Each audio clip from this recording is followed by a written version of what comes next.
Hoka, hej, z tej strony Lakota Joe i witam was w kolejnym filmie na moim kanale z Warsaw Liberty, a zarazem w pierwszym turnie to zagramy sobie w tego moda na multiplayerze.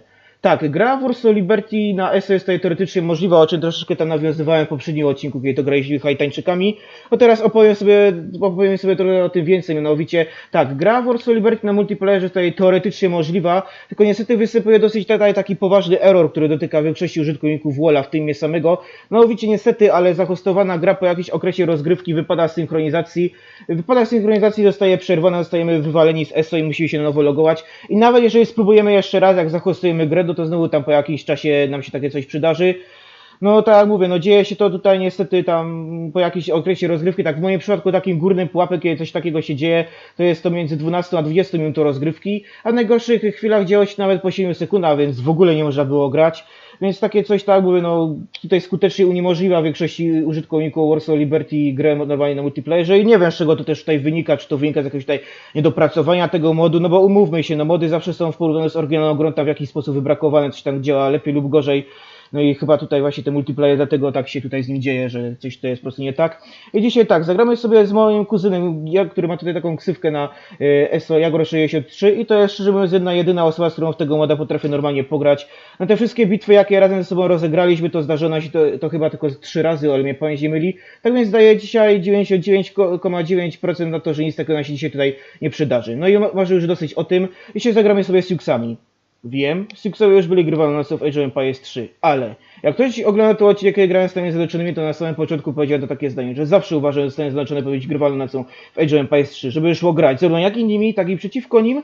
I w przypadku Siuxów ta druga opcja się tutaj jak najbardziej pokrywa ze sobą, ponieważ że zawsze marzymy w Age of Empires 3 móc walczyć z armią amerykańską, z kawalerią, tak jak to właśnie Siuxowie i inne plemiona Wielki Równin w czasach Dzikiego Zachodu walczyły i tutaj z pionierami właśnie z armią amerykańską, właśnie z tą konkretną jednostką z kawalerią. Tak więc dzisiaj będziemy mieli bardziej taki westernowy klimacik Indianie kontra kowboje. Are you ready? No już może tutaj bez zbędnego gadania się go spytamy, czy jest gotowy. Yes. Jest gotowy, no to wchodzimy. I tak, gramy wprawdzie starą nacją, ale na nowej mapie z Ameryki Północnej, którą za chwilę będziecie mogli zobaczyć na ekranie logowania. Na tle reszty amerykańskich map.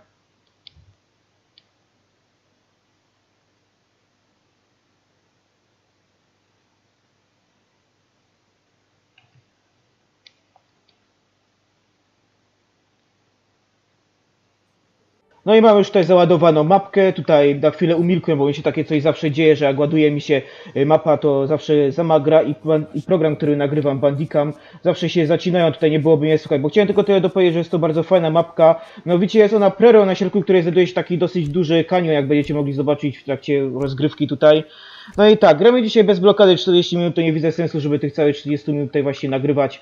Tak więc zrobimy teraz sobie takie małe cięcie, bo nie widzę sensu, żeby te całe 40 minut pokazywać, jak tutaj zbieram wszystkie surowce, zbieram wszystkie upgrade'y, tutaj armię i tak dalej. Więc zrobimy teraz sobie takie małe cięcie i widzimy się pod koniec tutaj tego okresu zawieszenia broni. Do końca okresu zawieszenia broni prawie pozostało jeszcze parę minut, ale już teraz tutaj zacznę nagrywać, żeby pokazać, jak tutaj to wszystko po kolei wygląda.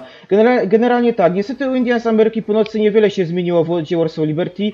Jedyną nową rzeczą, jaka została tutaj dodana, to jest właśnie możliwość wybudowania totemów, których możemy opracować właśnie religię podległą europejskiej cywilizacji w kościołach. Jest to bardzo fajnie tutaj rozpracowane, ponieważ jak już raz wybierzemy daną religię, ja tutaj tak nawiasem mówię, że do wyboru szamanizm, standardowo laicyzm i baptyzm, a wybrałem w końcu szamanizm, no to jak już wybudujemy kolejne totemy, nawiasem mówiąc, może ich 5 wybudować, jak wybudujemy kolejne, no to momentalnie przy nich nam się spanują szamani, którzy mogą z miejsca zacząć leczyć ranne jednostki, więc jest to bardzo tutaj fajnie praktycznie zrobione. I tak jak mówię, no kiedyś tutaj można było rozkazać, wiecie, jakoś się przy tych totemach modlić, ale było to tak silnie zbagowane, że koniec końców z tego zrezygnowano i tutaj każdy punkt, po prostu każdy tutaj ten totem sam z siebie nabija punkty wiary. No niestety byłoby to na tyle, że jeżeli chodzi tutaj o nowości, no ale Indianie z Ameryki Północnej mają też swoje potężne paleniska, które mogą tutaj z różnych cudów korzystać, które ułatwiają rozgrywkę, a naszym przeciwniku utrudniają życie. Na przykład tutaj mamy taki cud, dzięki któremu wszystkie nasze jednostki spanują się szybciej. Wszystkie. Od wieśniaków po jednostki zbrojne. Te nasi wojownicy mają silniejszy damage przeciwko wrogom, te mają zwiększony damage przeciwko budynkom, tutaj jeszcze mają jakichś takich szamanów, co też potrafią leczyć rane jednostki, może ich werbować tutaj.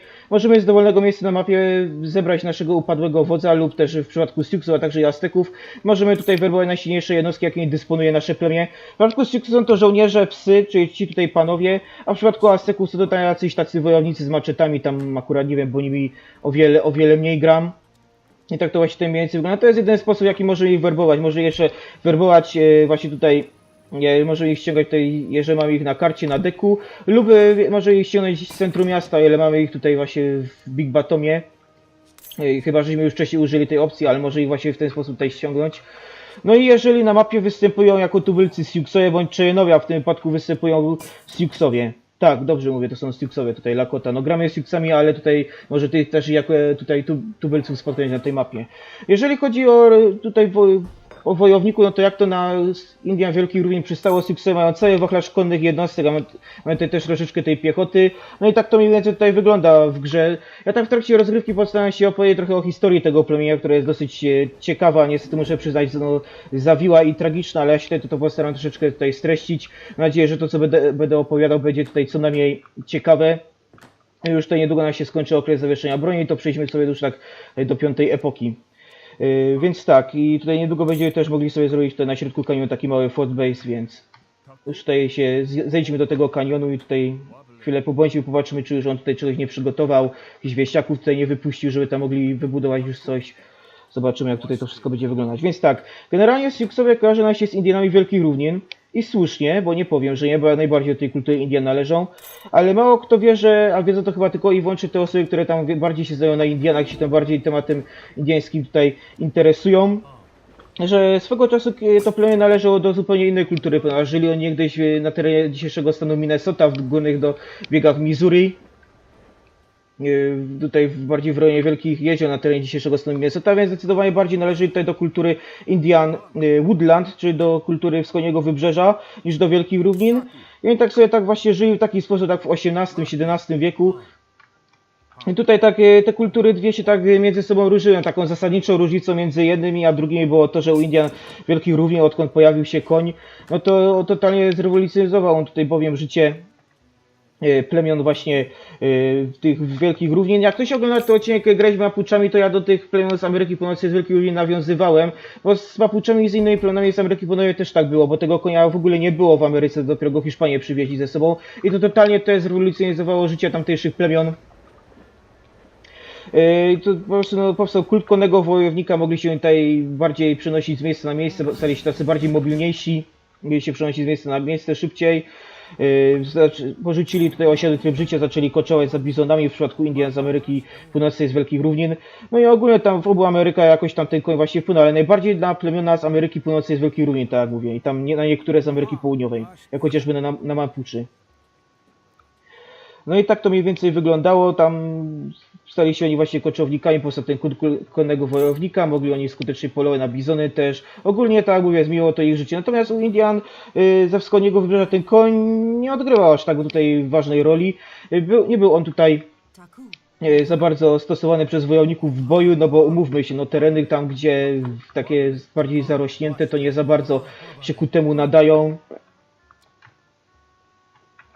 Żeby walczyć konno, tam nie za bardzo i można się ten koń, no, to nie jest za bardzo dla konnych jednostek dobry teren, gdzie jest gęsty las.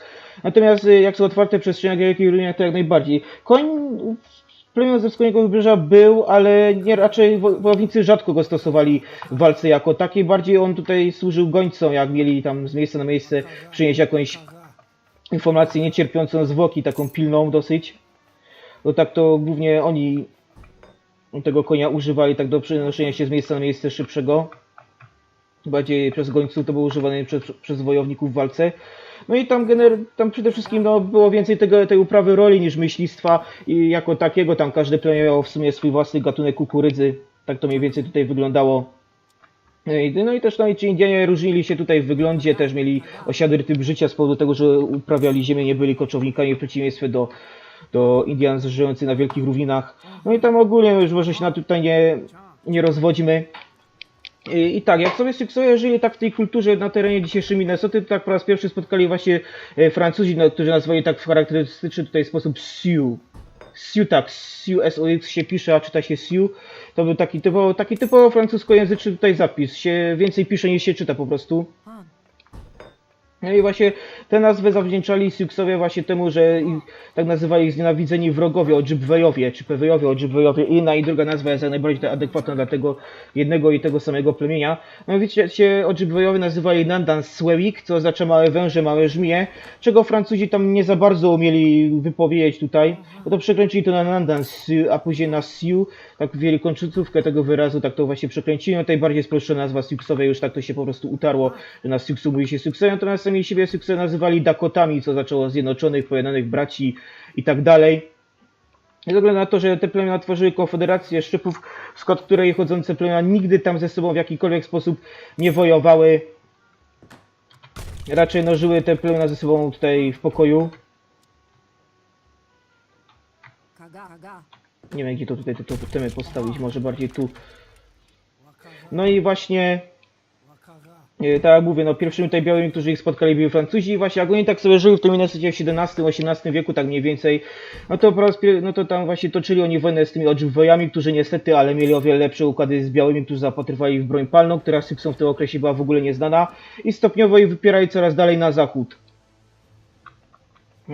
Wypierana była stopniowo wypierani byli Siouxowie coraz dalej na zachód ku Wielkim Równinom i to właśnie nabyli tych wszystkich cech typowych dla Indian Wielkiej Równin. Też udomowili konia, porzucili osiadły typ życia na rzecz nomadycznego i tak dalej. Te wszystkie cechy, które przed chwilą omówiłem.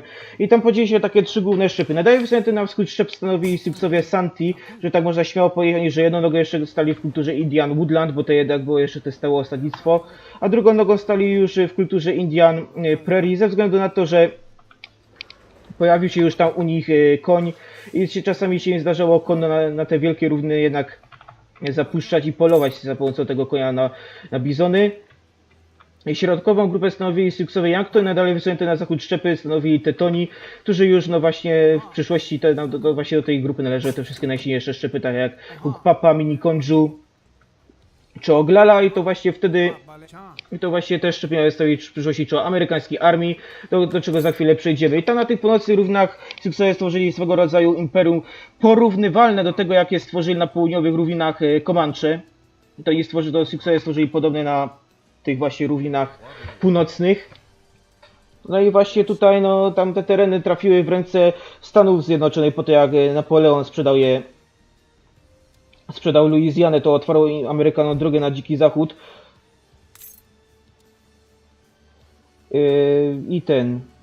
Otworzył to drogę na Dziki Zachód. Tam zaczęli się najpierw poruszać traperzy amerykańscy na Dzikim Zachodzie, a później także z czasem i pionierzy.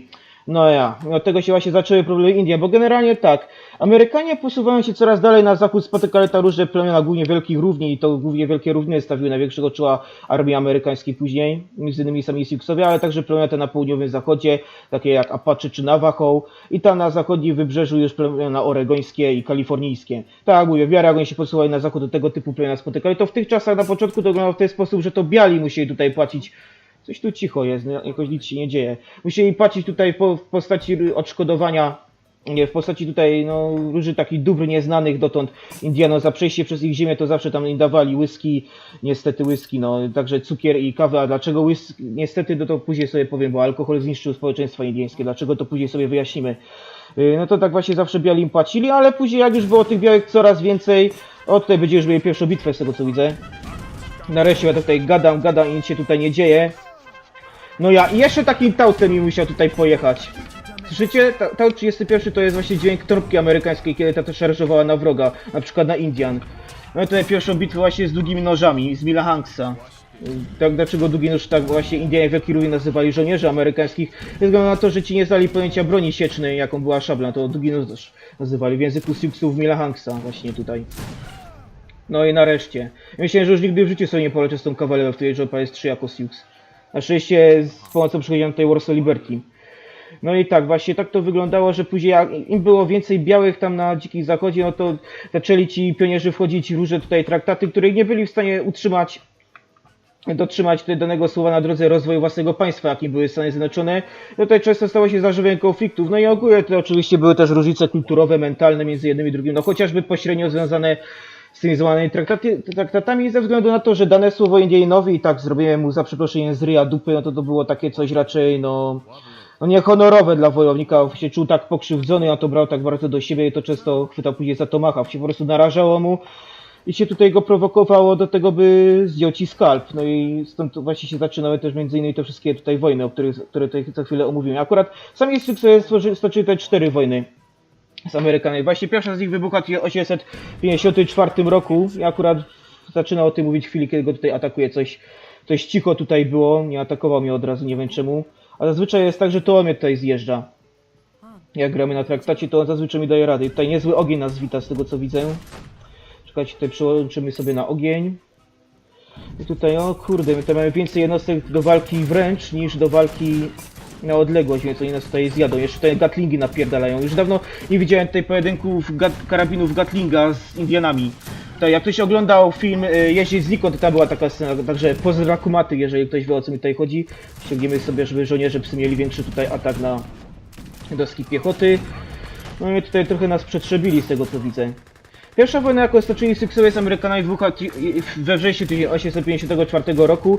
I oprócz tych różnic, które przed chwilą omówiłem, to wybucha w trochę głupich, muszę powiedzieć, okolicznościach. Ponieważ tak, na mocy jednego z traktatów pewna wioska ze szczepu Brule, byli Yanktoni, to był konkretnie grupa Brule, to jest środkowe szczepy, ale to byli konkretnie Syksowie Brule. To obok takiej wioski właśnie przejeżdżała karawana pionierów, to byli konkretnie mówiąc tutaj Mormoni podążający do Oregonu, bo to był wtedy ściśle mormoński stan. No i podążali do Oregonu, żeby tam się właśnie osiedli, bo tak jak mówię, tam było wtedy dużo Mormonów. No i to oni tam mieli ze sobą krowę, która była najprawdopodobniej taka, na coś chora, była taka oszalała, tak zaczęła szarżować na tę wioskę. Na tę wioskę miała tylko szarżować, ona na tę wioskę po prostu zaszarżowała, przepraszam, zamyśliłem się. Zaszarżowała na tę wioskę. Trzeba traktować wszystkie TP, tam stanowiła ogólnie zagrożenie dla zdrowia i życia mieszkańców wsi. No to tam według jednych źródeł zostało naokiełznane przez Indianie doprowadzona właścicielowi, a według drugich źródeł jakiś wojownik po prostu widząc co się dzieje odpowiednio zareagował i te krowy tam zabił. No i niezależnie jaką tutaj weźmiemy wersję tych wydarzeń, no to biali i tak tej krowy nie odzyskali w żaden sposób, ze względu na to, no jeżeli faktycznie oni te krowy im odprowadzili, no to biali przestraszyli się Indian i na ich widok dosłownie uciekli. No tak jak mnie słyszycie, tak było. Biali uciekli na widok Indian. I potem pojechali do fortu Laramie i zarzekali się przed wojskiem, że Indianie niby tę krowę ukradli, a jak wiemy tak właśnie nie było. No i na miejsce przyjechał właśnie pułk artylerii amerykańskiej, chociaż czy to była artyleria amerykańska, tak nie do końca bym tutaj powiedział. Wycofajcie się, bo tutaj nas kawalerzyści atakują. Tu jeszcze weźmiemy tych palaczy, to są Taszonke Plores, to oni są właśnie dobrzy na rajdowanie.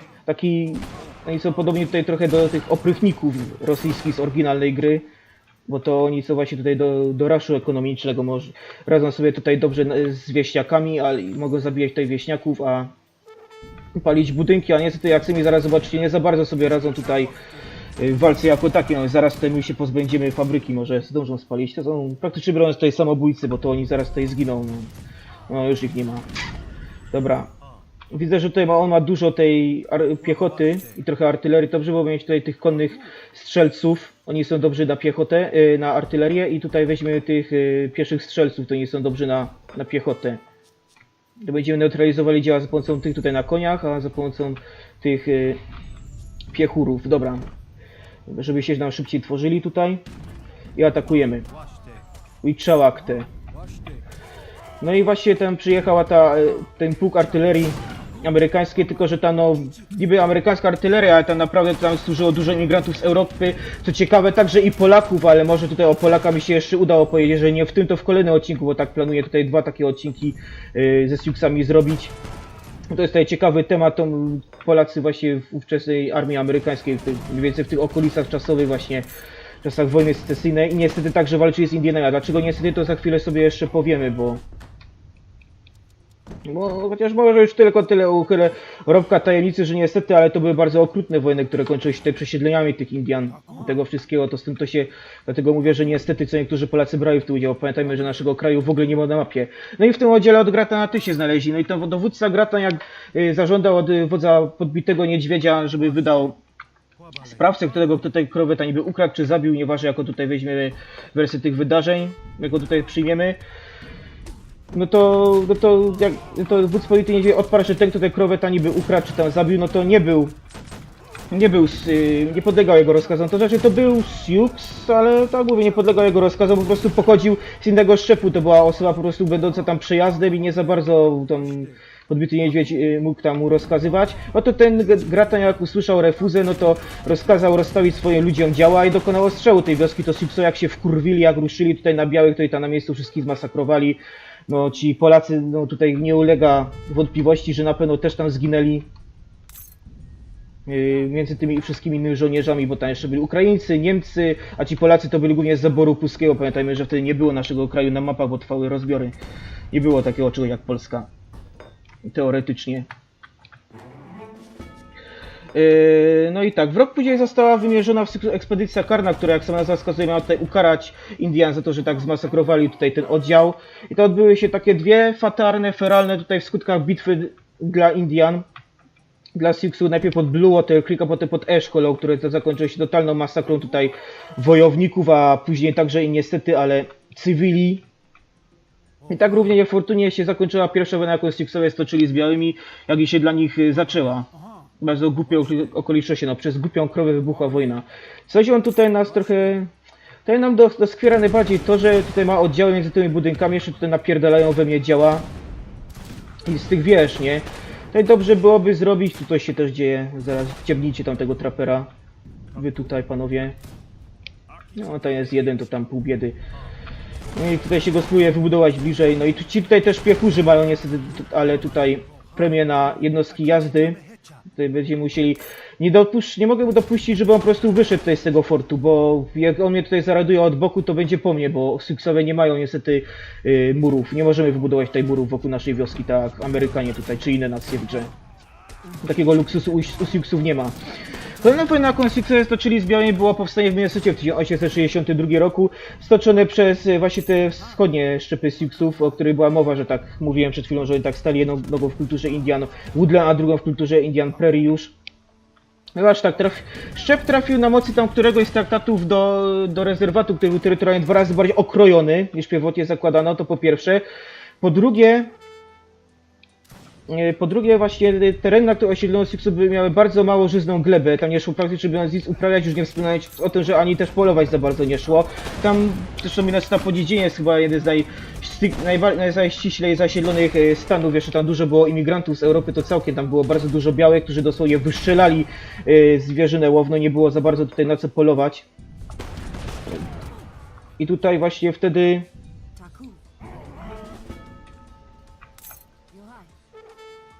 No i tutaj właśnie wtedy podczas właśnie tego bytowania w tym traktacie, w tym rezerwacie Siouxowie tutaj głodowali. Ponadto nie wypłacano Siouxom tutaj rekompensaty za spłacone tam w postaci chyba nawet $1 000 000 mi się wydaje, amerykańskich rekompensaty za skonfiskowane przez rząd ziemię.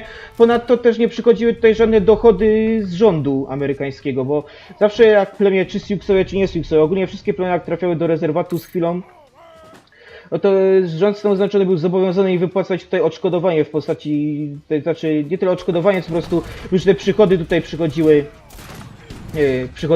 jakkolwiek to nie brzmi, tutaj różne zaopatrzenie przychodziło z Waszyngtonu tam w postaci dodatkowej żywności, odzieży i tak dalej, leków.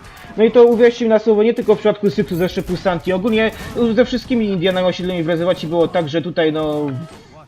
Przychodziło to w bardzo skąpych ilościach i niestety Indie głodowali w rezerwatach. Wycofajmy tutaj jazdy i zneutralizujmy tutaj... A, tutaj jest jeszcze działo, kurwa. Niedobrze, wy tutaj zneutralizujcie działo. Tutaj postaramy się przebić jeszcze też z tej strony, tutaj weźmiemy tych palaczy znowu, ale... No tak jak mówię, kiepscy są. Tutaj po prostu oni mnie tutaj forsują ze względu na to, że tutaj jest za mało za małą dziurę w tym płocie mu zrobiłem. Pętla wokół niego się zaciska, ale no na razie to mnie trzyma w szachu, a nie ja jego. Bo jednak odpiera te moje ataki tutaj dosyć tak. Kurwa, surowców mam trochę za mało, niedobrze. Tutaj wszystkie upgrade'y mam i tutaj nawet w tym zrobiłem, to powinno przybyć trochę więcej żarcia, ale jakoś przychodzi, jakoś mało mi słowo mi to dzisiaj idzie ekonomicznie niestety. No i tutaj, no ci oczywiście zginęli już. No i tak, właśnie to wszystko są tutaj przyczyną tego konfliktu, jakim było powstanie w Minnesocie i tak właśnie pewnego dnia 4 wojowników wracało z polowania, właśnie byli oni wkurwieni, bo nic się nie dało upolować, bo tak jak mówiłem przed chwilą, niczego nie udało się tu konkretnego upolować. No i właśnie w Gniewie napadli na osadników i tam zamordowali na miejscu. I potem jak wrócili do wioski, a powiedzieli wodzowi małemu Cookowi co zrobili, no to ten doszedł do wniosku, że jak już powiedzieli sobie A, i to trzeba i powiedzieć i B. No i tak właśnie cała zwołana narada o północy, która tutaj jednoznacznie doszła do wniosku, że trzeba tutaj ten Tomahawk chwycić i tego białego człowieka tutaj ukarać. Tutaj celem tego powstania nie tyle było właśnie tutaj te właśnie wybicie się na niepodległość, co właśnie ukaranie ich za hańbę, jaką sprowadzili na Syksów tutaj właśnie nie wywiązując się z tych wszystkich tutaj postanowień, tych wszystkich tutaj traktatach, no wszystko co naobiecywali. Zniszczcie mu tę fabrykę w końcu. To mi trochę żarcia zaczyna brakować niedobrze. Tutaj ściągniemy sobie.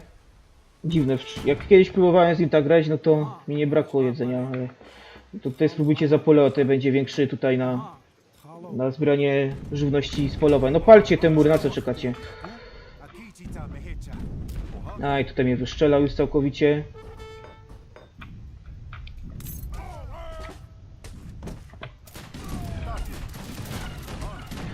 No i właśnie Sixowie wtedy chwycili za broń. Tak pierwszy im posunięcie był atak na Dolną Agencję. To była właśnie taka agencja tutaj, która właśnie, w której to właśnie mieli tutaj wydawać te wszystkie dobra w postaci dodatkowej żywności i tego wszystkiego, co tam miało przychodzić.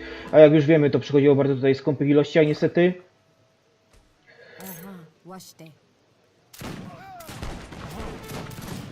Kurwa, nie jest dobrze. Zaczyna mi się wymykać spod kontroli wszystko.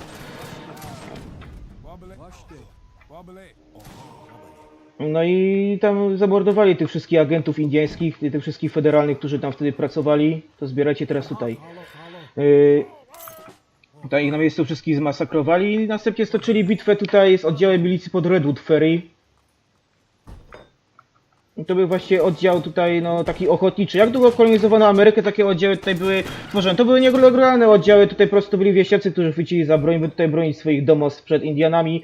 Myślę, że jak długo była Ameryka kolonizowana, chociaż założy się, że nie tylko Ameryka, każdy kontynent przez Europejczyków był kolonizowany, takie ochotnicze oddziały były tutaj. Wtedy trwała właśnie wojna domowa, to tam armia regularna, taką z jaką my się tutaj teraz mierzymy, nie za bardzo była tutaj w stanie w jakikolwiek sposób pomóc. Wycofajcie się, bo tutaj piechota musi teraz przyjść. Kupmy trochę tego żarcia, bo tutaj przymieramy już głodem. Trochę drewna sprzedam. No. Już dawno takiej sytuacji nie miałem ekonomicznej, ciężkiej, jak dzisiaj. No i właśnie ich tam pokonali na miejscu, no to następnie dodatkowe miasto Nowy Ulm. Nowy Ulm było miastem tutaj zamieszkałem głównie przez niemieckich imigrantów z Europy, jak sama nazwa tutaj może sugerować.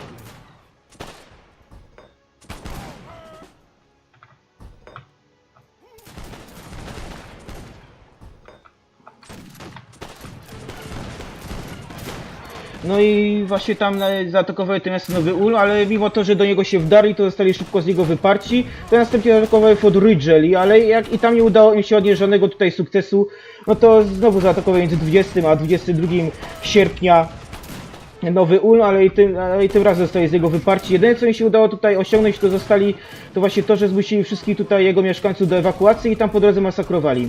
No wiecie co, powiem tak, generalnie Amerykanie mordowali Indian, kawaleria amerykańska dopuściła się licznych tutaj zbrodni, no nie ubliżając Amerykanom, ale taka prawda. I też dużo ludzi zginęło przy samym przesiedlaniu do rezerwatów tutaj, na przykład dobrym przykładem jest chociażby Cherokezi, którzy w zimę maszerowali z Tennessee aż do Oklahomy, do terytorium indyjskiego. Czy też ogólnie, jak już jakiekolwiek plemię trafiło do rezerwatu, to z powodu tego, że tam nie było co jeść, to umierali praktycznie biorąc z głodu, a niby byli pod protekcją rządu.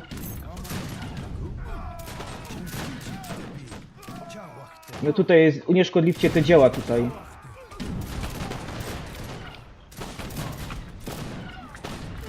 No ale w tym wypadku i sami Syksowie się wykazali nie lada okrucieństwo, tak Operując współczesną terminologią, to możemy tak szczerze powiedzieć, że powstanie w Mieście było taki nacjonalistycznym zrywem. Czekajcie, coś mi się z boku nacisło i tutaj ryczy, teraz to nie słyszę samego siebie.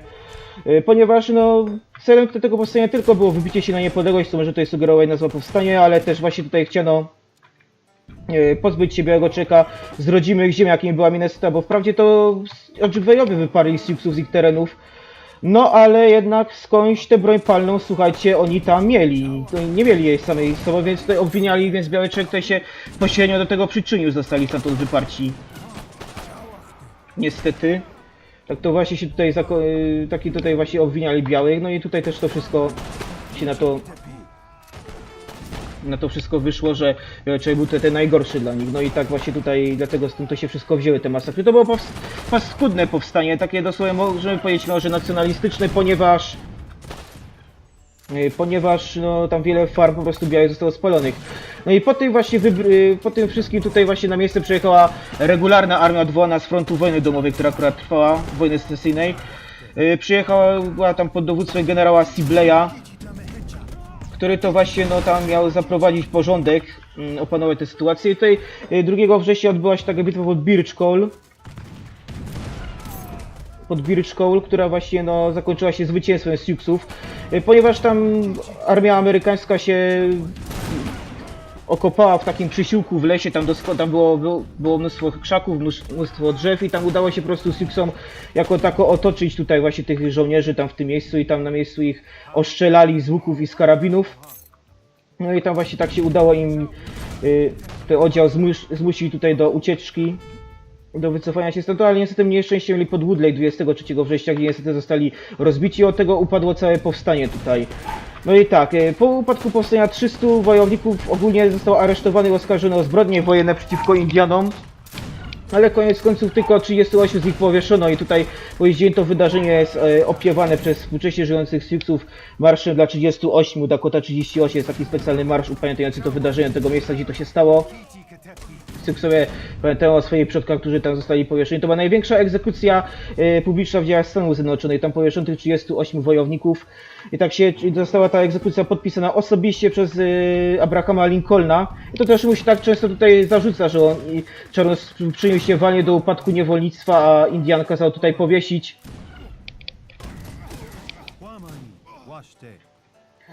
Niestety, no tak się tutaj mu często go o to obwinia, że on tak właśnie zrobił. No i tam właśnie, natomiast sam dyktator powstania, jaki był Mały Kruk, też został schwytany rok po upadku powstania i został tam na miejscu zastrzelony przez wracających z polowania farmerów. Dokonali oni tam na nie takiego samosądu, tam głowę obcięli. Za to, że tam tylu właśnie tych białych wtedy zginęło przez niego, z ręki jego wojowników.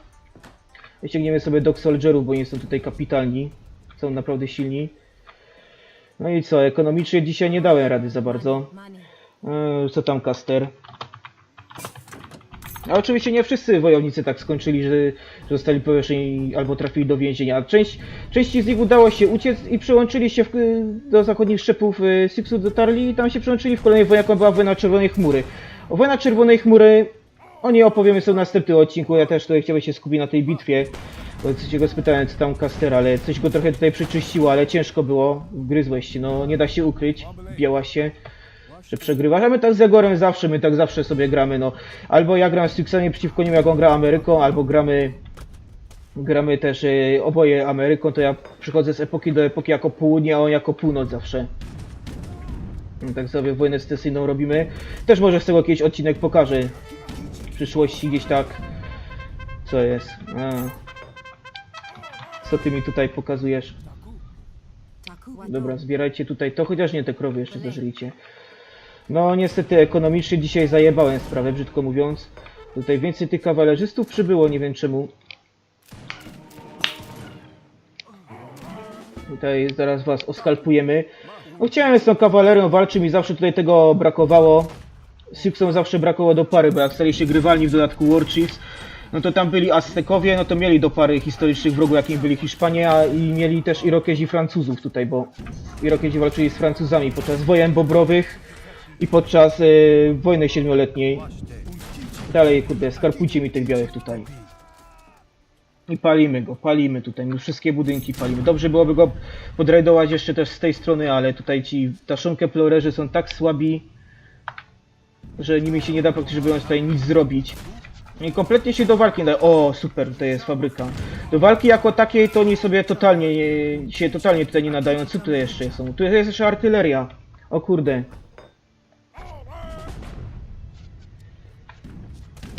W Stanach Zjednoczonych sobie też gram, tak jak mówiłem na początku, że zawsze chciałem nimi tutaj też grać, ale zawsze chciałem tutaj właśnie jako Siouxowie też walczyć przeciwko białym. I też, że już o wojnie secesyjnej też nie wspomnę, to jest też bardzo dla mnie ciekawy temat. W ogóle mój kanał ma traktował historię Indian, Stanów Zjednoczonych, pewnie poprzez gry, poprzez gry, ale to w grach jest bardzo dobrze pokazane. Panowie, zneutralizujcie tutaj dla mnie te działka tutaj. Ognia, panowie, ognia. I spróbujcie się tutaj jako tako przebić. Spalcie tutaj tę fabrykę. No oczywiście oni tutaj wszyscy zginęli, bo zdziwiłbym się, gdyby tego nie zrobili. Gospodarka u Indian niestety jest bardzo ciężka, ale fajną rzeczą są tutaj właśnie te totemy. No do kultury Indian akurat ani Wielkich Równin, ani wschodniego wybrzeża, jakimi są właśnie Irokezi, czy też tam Mezoameryki, jakimi są Aztekowie, nie pasują w ogóle, a mimo to się tutaj w dodatku Warsaw Liberty to się pojawiło tutaj. Dobra, palimy tutaj to i zabijamy tutaj wszystkich białych. Co to, koniec? To chyba koniec, co? Bo już tutaj nie za bardzo ma armię, też już się chyba skończyły wszystkie zasoby.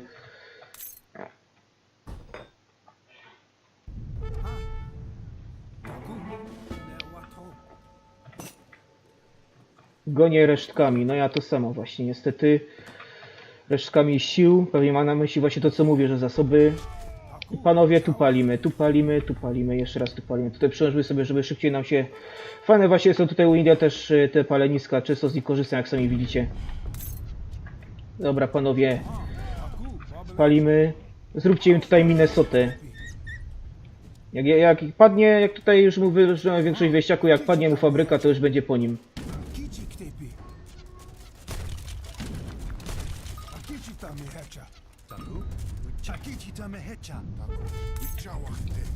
Dobra, mniejsza z tym, tutaj jeszcze niszczymy. Tak jak mówię, wypadałoby się przebić tędy. No ekonomicznie, no tak jak mówię, no mam kaca moralnego z tego powodu, że niestety mi nie za bardzo poszło temat, ma on jeszcze troszeczkę kawalerzystów, ich wyżniemy. W następnym odcinku dowiemy się właśnie o wojnie Czerwonej Chmury i o wojnie o Góry Czarne. To jest bardzo ciekawy temat tutaj, no i niestety o upadku całego plemienia, jak trafiło ono do rezerwatu. No i też postaram się o Polakach w armii amerykańskiej, w tym okresie opowie głównie podczas wojny secesyjnej. Niestety także podczas wojny z Indianami kilka polskich nazwisk też się znalazło między kawalerzystami. Dowiemy się tutaj też o Casterze, o masakrze na Wounded Knee, którą akurat on nie spowodował, ale spowodował inny dowódca, który objął dowództwo nad tym samym pułkiem później. No co to on tu robi, już prawie tutaj nic nie ma, ja bym się na jego miejscu tutaj już poddał, bo że tylko wybudujemy sobie tutaj to, żeby mieć szpegów. No zobaczymy, ile on tutaj wszystkiego będzie mieć. No tu wy tutaj stoicie i nic nie robicie. Spalcie mu tutaj staniec, że będzie mieć kawalerzystów. Dobra. I wy tutaj zróbcie im Minnesotę tutaj z tymi budynkami. Dobra, ci się przebili. To teraz spalcie tutaj te wieże i będzie pozamiatane już. Co my tutaj mamy? Łe, już tutaj prawie nic nie ma, czekajcie, mu tutaj zarajduje te wieże, co on tutaj wybudował. Szybciutko. I tutaj jeszcze pociągniemy mu kilku wojowników stąd. Dwóch, to niech przyjadą gdzieś w to miejsce, bo później ich do środka chyba wpuścił. Panowie, palimy. Skalpujemy tutaj.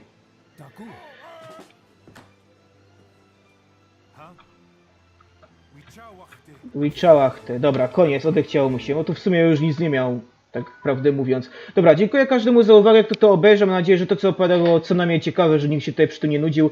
Zapraszam do obejrzenia kolejnego odcinka i do subskrybowania mojego kanału. Dziękuję każdemu za uwagę jeszcze raz, trzymajcie się, cześć, łapka w górę.